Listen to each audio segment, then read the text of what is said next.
Gedung Putih memprotes keputusan Komite Nobel Norwegia yang menganugerahkan hadiah Nobel Perdamaian kepada pemimpin oposisi Venezuela, Maria Corina Machado, bukan ke Presiden Amerika Serikat, AS, Donald Trump.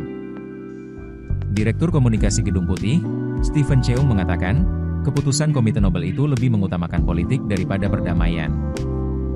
Cheung menyebut, Trumplah yang terus berupaya menciptakan perdamaian dunia, mengakhiri perang, dan menyelamatkan nyawa.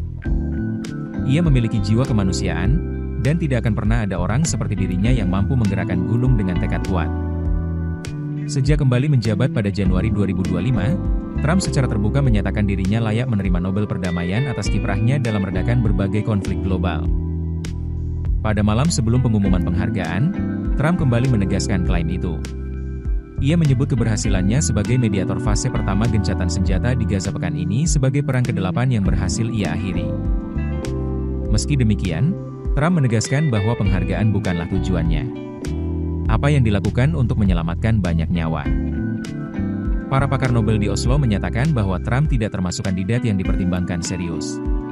Mereka menilai prinsip kebijakan luar negeri Trump yang dikenal dengan slogan America First bertentangan dengan semangat universalitas dan solidaritas dalam wasiat Alfred Nobel pada 1895. Penghargaan Nobel Perdamaian 2025 dianugerahkan kepada Machado, tokoh oposisi dan aktivis demokrasi Venezuela, atas perjuangannya mendorong transisi damai dari rezim otoriter menuju demokrasi di negaranya.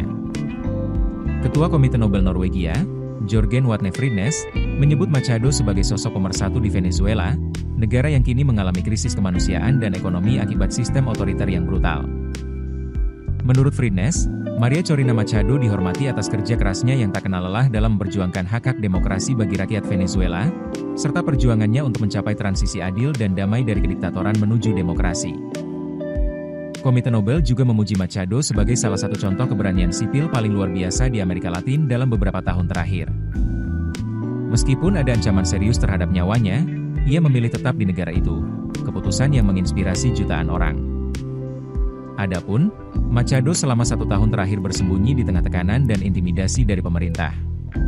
Dia merupakan kandidat presiden oposisi untuk pemilu Venezuela 2024, tetapi pemerintahan Presiden Nicolas Maduro mencabut pencalonannya.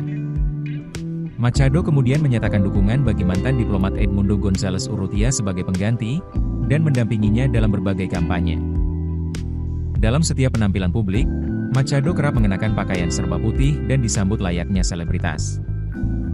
Sebelum meraih Nobel Perdamaian, perempuan berusia 58 tahun itu menerima 2 penghargaan internasional bergengsi, yaitu penghargaan Sakharov dari Uni Eropa dan penghargaan Václav Havel dari Dewan Eropa, keduanya pada 2024. Keputusan bisnis terbaik datang dari data, bukan tebakan. Mudah berlangganan Business Insight dengan subscribe with Google.